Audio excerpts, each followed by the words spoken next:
A man in his 50s sits courtside at NBA games, mingles with tech billionaires, hosts primetime television, and releases music that still charts. He's not just survived 3 decades in entertainment. He's thrived, evolved, remained relevant through era after era of cultural change. His face is recognizable worldwide. His voice is iconic. His brand spans music, business, and media. He's worked with everyone from Tupac to Martha Stewart, from gangster rap to family-friendly commercials. His name is Snoop Dogg, and in 1992, he was a young man from Long Beach with a criminal record and a dream that most people would have called impossible. This is the story of how he got from there to here. Not through luck, through strategy, reinvention, and an understanding that longevity requires constant evolution. Calvin Broadus Jr. was born in 1971 in Long Beach, California. Growing up, there was love, but there wasn't money. His mother started calling him Snoopy because she thought he looked like the cartoon character. The nickname stuck. In the 80s, the crack epidemic was devastating communities, and gangs offered a sense of belonging. Snoop joined the Rollin' Twenties Crips as a teenager. It wasn't about being violent. It was just what kids around him did. He was a good student, but the streets pulled harder. After high school, he was in and out of jail on drug charges. It wasn't glamorous. It was just poor decisions from someone who didn't see better options. What saved him was music. He, his cousin Nate Dogg, and Daz Dillinger formed a group called 213. They made tapes and passed them around. Snoop's flow was smooth, effortless, conversational. One of those homemade tapes ended up in the hands of Dr. Dre, and everything changed. By 1992, Dr. Dre had left NWA and was building Death Row Records. He heard Snoop's mixtape and knew immediately. This was the voice he'd been looking for. Dre brought Snoop into the studio to work on his debut album, The Chronic. Snoop was just a featured artist, but on tracks like Nothing But a G Thing, his presence was undeniable.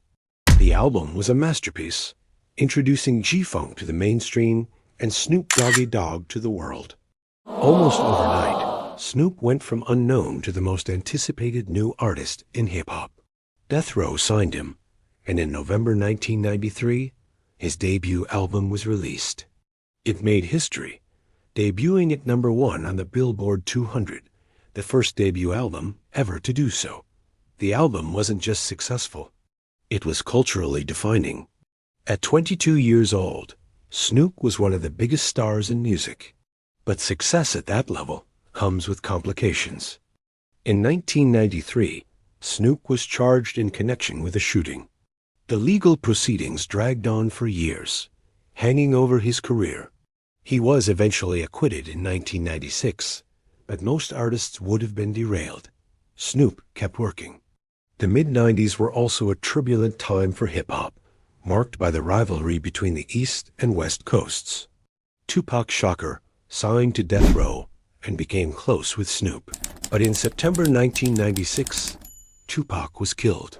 6 months later, the notorious B.I.G. was killed. The violence shook the hip-hop community. Death Row Records, once a powerhouse, was becoming unstable. In 1998, Snoop made a pivotal decision. He left Death Row.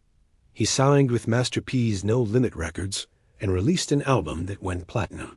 It proved Snoop could succeed on his own. More importantly, it showed he was thinking strategically, choosing stability and creative control. The early 2000s were a challenge for 90s hip-hop stars. The sound was changing, and many rappers faded away. Snoop did something different. He evolved. In 2004, he released Drop It Like It's Hot, produced by the Neptunes. The song was a massive hit and sounded completely different from his G-Funk roots. He had proven he could adapt. This flexibility became his superpower. He started appearing in movies and hosting TV shows. In 2012, he went to Jamaica, changed his name to Snoop Lion, and released a reggae album. Some were confused, but Snoop was exploring, growing, and refusing to be boxed in. He collaborated with everyone from Katy Perry to Pharrell, understanding that relevance requires meeting audiences where they are. And then there was Martha Stewart. In 2008, Snoop appeared on Martha Stewart's cooking show. The chemistry between the gangster rapper and the homemaking queen was real. They became friends, and in 2016, they launched Martha and Snoop's Potluck Dinner Party. The show was a hit and won an Emmy. It cemented Snoop as a mainstream entertainer your grandmother knew and liked. This didn't happen by accident. Snoop cultivated it, expanding his brand without selling out. He turned his persona into a business empire. He became a venture capitalist, investing early in companies like Reddit and Robinhood. He started a media platform, a production company, and even his own breakfast cereal. In 2022, he bought Death Row Records, the very label that launched his career. Snoop wasn't just an artist. He was a mogul, actively building and investing. What makes Snoop's story so unique is that he remained cool across generations. He was a gangster rapper, a mainstream entertainer, and a business mogul. And through it all, he felt authentic. Part of that is his laid-back, funny, self-aware personality. But part of it is strategy. He embraced social media early, letting fans into his life. His collaborations felt like mentorship, not desperation. Beyond music, Snoop showed what a hip-hop career could look like as you age. He proved that artists could be business leaders, TV personalities, and cultural ambassadors while still being respected. Longevity isn't about holding on to relevance. It's about building something bigger than a single moment, something that can adapt while staying true to its core. Snoop Dogg's journey from Long Beach to global icon spans over 30 years. So what are the lessons? First, adaptability is survival. He evolved his sound and explored new mediums. Second, authenticity builds longevity. He never tried to be someone he wasn't, and that created trust. Third, diversification creates stability. He built businesses and invested his money, ensuring that he wasn't solely reliant on music. Fourth, relationships matter. His collaborations, from Dr. Dre to Martha Stewart, opened doors. And finally, know when to pivot. He left Death Row when it was collapsing, making a hard but smart decision. He refused to be boxed into one category. Calvin Broadus Jr. from Long Beach shouldn't have made it. The stats were against him, but he had vision and discipline. He took a moment and turned it into a movement. He took a persona and built it into a global brand. 30 years later, Snoop Dogg isn't a nostalgia act. He's a current, relevant entertainer and businessman who continues to evolve. That's not luck. That's mastery. His story offers a blueprint.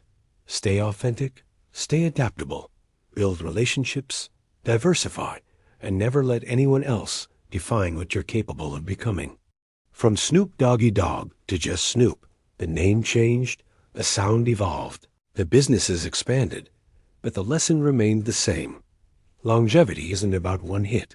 It's about building something that lasts.